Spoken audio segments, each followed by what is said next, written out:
تو کیا حال ہوتا. اور پھر کمال یہ ہے حضور غوث الاعظم کی کرامت سناؤں. کیا بات کیا بات. 11ویں کا لنگر ساری زندگی مولوی تقریر کرتا رہا, حرام, ساری زندگی تقریر کرتا رہا. کیا ہے؟ ہاں حرام. اللہ کے علاوہ کسی کا نام آیا ہے اور اپنی آنکھوں سے دیکھا ہے. جب سامنے آ جائے سمجھے کمال ہے. یہ بھی بھلا عقیدہ ہے, یہ بھی بھلا کوئی عقیدہ ہے. ساری زندگی فتوے حرام کے, سامنے آ جائے تو بولا چلو ٹھیک ہے الحمدللہ. تم کھاتے ہو, حرام کہتے بھی ہو, پھر کھاتے بھی ہو. ہمارے مسلک میں آ جاؤ, حلال ہی حلال ملے گا. کھاؤ گے بھی اور حلال کہتے, کھاؤ گے بھی اور حلال کہتے. کیا بات ہے غوث الاعظم کی ہے. آج حکومت کہتی ہے ہم روٹی بھی دیں گے, کپڑا بھی دیں گے, مکان بھی دیں گے. روٹی بھی دیں گے, کپڑا بھی دیں گے, مکان بھی دیں گے. روٹی بھی چھین لی, کپڑا بھی چھین لیا, مکان بھی چھین لیا. کہتے ہیں دیں گے, سب کچھ چھین لیا. میں قربان جاؤں, یہ کہتے ہیں روٹی دیں گے, 3 وقت کی چھوڑو 1 وقت کی بولو. حکومت وقت 1 وقت کی روٹی بھی نہیں دے سکتی. قربان غوث الاعظم تیرے لنگر پر 3 وقت کا لوگوں کو مل رہا ہے. جب سے داتا کا دربار بنا ہے 3 وقت کا لنگر چل رہا ہے. حکومت 1 وقت کا نہیں دے پاتی, لنگر غوثیہ ہر وقت مل رہا ہے, 3 وقت کا مل رہا ہے. میرے پیر خانے پر جب چلے جائیں, میں رات کے 2:30 بجے پہنچا ہوں تو لنگر ملا ہے, میں رات 4 بجے پہنچا ہوں تو لنگر ملا ہے. پورا قافلہ لے کر گیا ہوں اپنے پیر کے پیر خانے پر تو لنگر ملا ہے. حضرات جی وقار 1 وقت کا نہیں ملتا, حکومت نہیں دے پاتی, اور یہاں کے 3 وقت کا مل رہا ہے. میرے مرشد گرامی قبلہ پیر محمد طارق اعظم صاحب المعروف مرشد ثانی سرکار دامت برکاتہم العالیہ کہ ہاں میں نے خود دیکھا, طلباء بھی ہیں, لوگ بھی ہیں, جب کوئی چلا جائے لنگر ختم نہیں ہوتا. گولڑا والے کو دیکھو لنگر ختم نہیں ہوتا, داتا صاحب کو دیکھو لنگر ختم نہیں ہوتا, 11ویں کا لنگر ختم نہیں ہوتا. حکومت 1 وقت کا نہیں دے پا رہے اور یہ 3 وقت کا مل رہا ہے. کیوں؟ وجہ کیا ہے؟ یہ خدا کو نہیں بھولے, انہوں نے خدا کا ذکر نہیں چھوڑا, انہوں نے خدا کی یاد نہیں چھوڑی.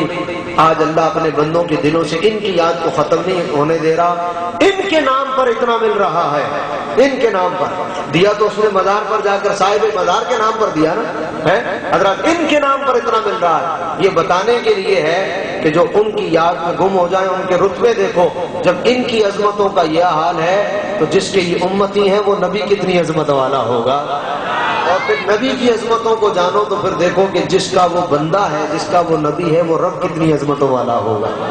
حضور سیدنا غوث الاعظم رضی اللہ تعالیٰ گفتگو کرتے, مائک نہیں ہوتا تھا, 60,000 کا مجمع ہوتا آپ کی مسجد میں, جمعہ کا خطاب ہو رہا ہوتا, 60,000 کا مجمع, بغیر مائک کے تقریر ہوتی.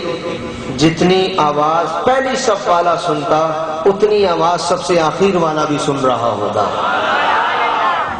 آپ مسجد میں بیٹھے تقریر کرنے کے لیے, پہلی مرتبہ جب آپ بغداد کی جامع مسجد میں بیٹھے, گفتگو ہوتی نہیں تھی, آپ بیٹھ گئے, وہ پہلا دن تھا اور بولا نہیں جا رہا. اچانک دیکھا کہ بغداد کی جامع مسجد کے در و دیوار سے حضور کے پسینے کی خوشبو آنے لگی. تھوڑی دیر میں حضور مسجد میں تشریف لے آئے. سرکار نے آ کے کہا عبد القادر بولتے کیوں نہیں؟ کہا نانا جان بولا نہیں جاتا, تقریر ہوتی نہیں. فرمایا منہ کھولو. انہوں نے لب کھولے, حضور نے 7 مرتبہ اپنا لعاب دہن ڈالا. حضرت علی بھی حضور کے ساتھ. کہا عبد القادر بیٹا بولتے کیوں نہیں؟ کہا بولا جاتا نہیں, تقریر ہوتی نہیں, گفتگو ہوتی نہیں مجھ سے. کہا منہ کھولو. انہوں نے منہ کھولا, 6 مرتبہ لعاب دہن ڈالا. صاحب بہجت الاسرار میں بھی لکھا اور جتنی حضور غوث الاعظم کی سیرت کی کتابیں سب میں لکھا ہے. یہ واقعہ بڑا مشہور مستند ہے. یہ تو لکھا ہے کہ یوں کیا, یہ نہیں لکھا کہ ایسا کیوں کیا. میں سوچتا رہا کہ ایسا کیوں کیا. حضور نے 7 مرتبہ, حضرت علی نے 6 مرتبہ. ایسا کیوں نہیں ہوا؟ حضور 8 مرتبہ مرتبہ لعاب دہن ڈالتے، حضرت علی یا حضور 9 مرتبہ لعاب دہن ڈالتے اور حضرت علی 8 مرتبہ لعاب دہن ڈالتے، یہ 7 اور 6 کیوں ہے؟ یہ 9 اور 8 کیوں نہیں ہے؟ یہ 10 اور 11 کیوں نہیں ہے؟ یہ 5 اور 6 کیوں نہیں ہے؟ یہ 4 اور 5 کیوں نہیں ہے؟ 6 اور 7 کیوں ہے؟ اس 7 اور 6 کا جوڑ کیا ہے؟ میں بڑی دیر تک سوچتا رہا۔ رب سے مانگو، رب سب عطا کرتا ہے، سب مل جاتا ہے۔ میں سوچتا رہا، میں نے کہا یا اللہ یہ کیا وجہ ہوگی؟ پھر اللہ نے مجھے نقطہ عطا کر دیا کہ 7 اور 6 کی وجہ کیا ہے؟ یہ 8 اور 9 کیوں نہیں ہے؟ یہ 4 اور 5 کیوں نہیں ہے؟ تو وجہ کیا تھی؟ قرآن کی منزلیں کتنی ہیں بھائی؟ زور سے بولو۔ 7 کتنی؟ حدیث کی مشہور کتابیں کتنی ہیں؟ نہ 6 کتنی؟ حدیث کی مشہور کتابیں 6 جنہیں صحاح 6 کہتے ہیں، اور قرآن کی منزلیں 7۔ حضور نے 7 مرتبہ لعاب دہن ڈالا، حضرت علی نے 6 مرتبہ لعاب دہن ڈالا۔ یہ کیا تھا؟ اصل میں اشارہ تھا کہ علم قرآن حضور غوث العظم کو نبی نے عطا کر دیا، اور علم حدیث حضور غوث العظم کو حضرت علی نے عطا کر دیا۔ ان کے سینے میں علم قرآن بھی ہے، ان کے سینے میں علم حدیث بھی ہے۔ اس لیے آپ کی بارگاہ میں مسئلہ نہیں رہتا تھا جب آپ کے دربار میں پہنچ جاتا تھا۔ ایک بندے نے قسم کھا لی، اس نے کہا میری بیوی کو 3 طلاق، جب تک ایسی عبادت نہ کر لوں جو روئے زمین پر کوئی دوسرا نہ کر رہا ہو۔ عجیب قسم کی قسم کھا لی۔ ہر مفتی کے پاس فتویٰ گیا، انہوں نے کہا میاں اب تو طلاق اب تو طلاق ہوئی کیونکہ کوئی صورت ہی نہیں ہے، انہیں قسم ہی ایسی کھا لی اور اب اس کا کوئی حل ہی نہیں ہے، کیا کریں یعنی قسم سے مراد اس نے یہ معلق کر دی نا، معلق ہو گئی۔ مسئلہ چلتے چلتے حضور غوث العظم کی بارگاہ میں پہنچا، آپ نے فرمایا ایک صورت بھی ہے، ایک صورت بھی ہے، طلاق نہیں ہوگی۔ انہوں نے کہا حضور جلدی بتائیے کیا صورت ہے؟ آپ نے فرمایا حرم چلے جاؤ، مطاف کو خالی کرا لو، مطاف میں تیرے علاوہ کوئی نہ ہو، کہ پھر کعبہ کا طواف کرنا، کہ یہ وہ عبادت ہے جو روئے زمین پر تیرے علاوہ کوئی نہیں کر رہا ہوگا، کیونکہ کعبہ ایک ہی ہے اور جو اس کا طواف کر رہا ہوگا وہ اکیلا ہی ہوگا، قربان۔ مسئلہ آپ کی بارگاہ میں پہنچتا تھا، مسئلہ نہیں رہتا تھا، کیونکہ اللہ نے علم قرآن بھی عطا کیا اور علم حدیث بھی عطا کیا۔ حضرت علی وقار اب اس عظمت مصطفیٰ اور عظمت غوث العظم کو سننے کا نتیجہ کیا نکلے؟